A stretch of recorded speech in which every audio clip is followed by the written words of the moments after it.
सल्लल्लाहु सल्लल्लाहु सल्लल्लाहु सल्लल्लाहु सल्लल्लाहु सल्लल्लाहु फलस्तीन आतकी इस्राइल आतकी इस्राइल आतकी इस्राइल।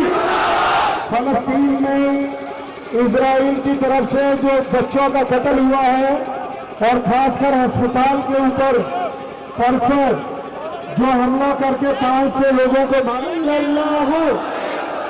सल्लल्लाहु सल्लल्लाहु सल्लल्लाहु सल्लल्लाहु सल्लल्लाहु सल्लल्लाहु सल्लल्लाहु सल्लल्लाहु सल्लल्लाहु सल्लल्लाहु सल्लल्लाहु सल्लल्लाहु।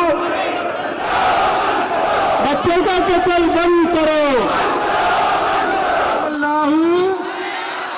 आपने कहना अलैहि वसल्लम, ठीक है जी। सल्लल्लाहु